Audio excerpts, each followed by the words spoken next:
Then we have question number 7, in which it is talking about find the intercept cut off by the plane this.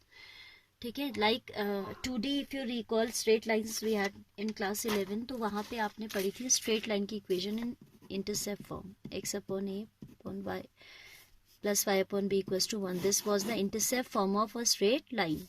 Here in 3D, if we also include in this x upon a plus y upon b plus z upon c equals to 1. So this is the equation of plane in intercept form that makes intercepts a, b, c on the respectively on x, y and z axis. This is suppose x, y, z axis. So this is a intercept on x axis, b on y and c on z. तो ये आपका ऐसे plane आता है. ठीक है. In 2D, this is equation of a line that cuts intercepts a and b in the coordinate axis or x axis and y axis. Here there are in space, it is giving the equation of plane making intercepts a, b, c in the x axis, y axis, z axis respectively. ठीक है, कुछ ऐसे आप इसको imagine कर सकते हैं. ठीक. So first part, first question, the 7th question is saying find the intercepts cut off by the plane 2x plus y minus z equals to 5. ठीक है. So we need to convert it in intercept form, and we should keep in mind that coefficient of x, y, z should be +1 every time. ठीक है, जैसे straight line में भी हम करते थे कि coefficient of x and y हम क्या रखते थे, 1, positive 1 it means.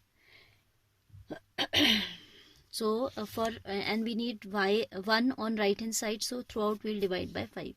Dividing by 5, this become twice of this plus y upon 5 minus z upon 5 equals to 1. Then coefficient of x, y, z also we need as 1, तो ये हो जाएगा x upon 5 by 2 plus y upon 5 plus z upon minus 5 equals to 1.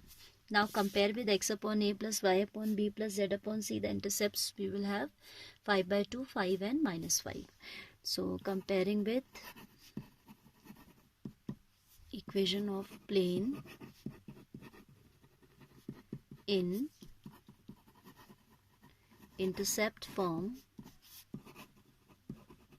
that is x upon a plus y upon b plus z upon c equals to 1, we have the intercepts a, b, c as 5 by 2, 5 and minus 5. ठीक है, these will be the intercepts. Fine.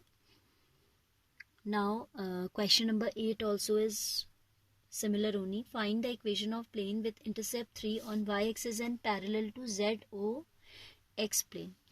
जैसे आपका 2D में होता था, like it used to be like अगर आपकी equation x axis के पैरेलल है तो आप लिखते थे y इक्वल्स टू कांस्टेंट. ठीक है, if it is parallel to x axis. If it is parallel to y axis, we used to write x equals to c. तो जब आपका प्लेन भी किसी particular, if your required plane is, because when we are talking about space, तो instead of axis we talk about planes, xy plane, y-o-z plane, z-o-x plane, है ना. तो हमारा जो प्लेन है अब की बार वो y-o-z प्लेन के, z-o-x प्लेन के पैरेलल है. This is suppose x axis, this one is y axis and this one is z axis. तो फिर आपका जो प्लेन है, that is saying that the plane with intercept 3 on y axis, y axis में 3 का intercept कट करता है, y axis में 3 का intercept कट करता है, and parallel to z-o-x. ये हमारा z-o-x है, तो इसके कुछ पैरेलल है ये प्लेन. ठीक है, अगर इसको डायग्रामेटिकली थोड़ा सा रिप्रेजेंट करने की मैं कोशिश करूं तो ये 3 इंटरसेप्ट कट करता हुआ ऐसे कुछ, आप सिर्फ इमेजिन ही कर पाओगे इसको. ठीक है, बहुत ज़्यादा हम इसमें दिखा तो नहीं पाएंगे. This type of plane it would be which is cutting an intercept. तो अब यहाँ तो हमारा इसमें तो दिख जा रहा है कि इसने इस एक्सिस पे भी कट दिया, इस पे भी कट कर दिया, बट आप देखें तो it will be like parallel to this z-o-x. आप इसको एक वॉल समझें, रूम की एक वॉल समझें. तो योर जो this plane which we have to find out, whose equation we have to find out, it will be lying like this. ऐसे इसके जस्ट ऑपोजिट 3 का इंटरसेप्ट कट करते हुए होगा. फिगर में उतना अच्छा मैं नहीं दिखा पा रही हूँ. ठीक है, क्योंकि figure, if you observe the figure, तो हमें ऐसा लग रहा है कि ये तो भाई यहाँ भी इंटरसेप्ट कट कर रहा है, ये यहाँ भी कर रहा है, नहीं कट रहा है, ठीक है। When the plane which is parallel to ZOX that will be just opposite to this. ये एक वॉल है आपकी, ठीक है, ZOX एक रूम की वॉल है, इसके ऑपोजिट आपने सपोज एक प्लाईवुड खड़ा कर दिया है, कुछ ऐसा होगा, ठीक है। तो आपका ये सिर्फ यहाँ इंटरसेप्ट कर रहा है, कहाँ, एंड ऑफ 3 यूनिट, ठीक है।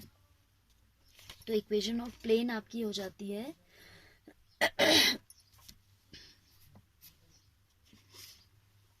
Equation of plane, it is basically x upon a plus y upon b plus z upon c। अब इसने क्या किया, केवल y एक्सिस पे, और जब आपका प्लेन पैरेलल होता है ना, जब प्लेन आपका पैरेलल है तो आपका equation, if it is parallel to XOY plane, its equation is y equals to constant, ठीक है। If it is parallel to ZOY, its equation will be ZOY में आपका x मिसिंग है तो x equals to constant type का होता है। If it is parallel to XOY then equation is Z equals to constant type. Now this time our plane is parallel to किसके parallel बोला है क्वेश्चन ने, parallel to ZOX, हाँ, parallel to ZOX।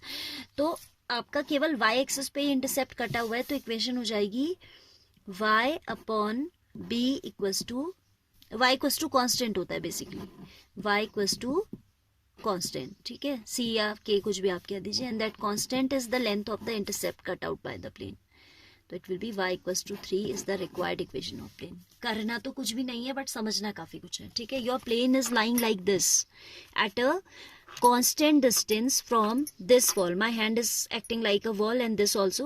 तो उस केस में आपका जो प्लेन की इक्वेशन होती है वो होती है, if it is parallel to ZOX, ZOX के पैरेलल है तो इक्वेशन होती है y इक्वल्स टू कांस्टेंट, क्योंकि वो y पे इंटरसेप्ट कट करता है। If your plane is parallel to XOY तो ऐसे होगा, और उसकी इक्वेशन हो जाएगी Z equals to constant. If it is similarly, suppose it is parallel to this one, कौन से दो ले लिए हमने, this one we have taken, that means YOZ we have taken, this also we have taken। अब हम we'll talk about XOY। XOY plane के पैरेलल अगर होगा तो it will be like this, Z equals to constant, ठीक है। तो ये आप याद भी रखिएगा, equation of plane parallel to Z equals to constant means parallel to XOY, parallel to XOY plane, ठीक है। ये हो जाएगी x equals to constant will be the equation if it is parallel to YOZ, ऐसे हो जाएगी, YOZ के पैरेलल है तो यहाँ आ जाएगा, ठीक है। Equation of plane parallel to which one, YOZ, and y equals to constant is parallel to XOZ, ठीक है। Like in our question it is XOZ का है या ZOX का है, सेम, तो डायरेक्ट आप निकालते हो, ठीक है। इंटरसेप्ट फॉर्म से भी आप समझ सकते हैं, if it is x upon a plus y upon b plus z upon c equals to constant. अब x और y एक्सिस पे तो उसने इंटरसेप्ट, x और z एक्सिस पे तो उसने इंटरसेप्ट कट नहीं किया है, it is cutting an intercept only on y axis, है ना। तो y अपॉन 3 इक्वल्स टू 1, तो वहां से आ जाएगा y इक्वल्स टू 3, ठीक है।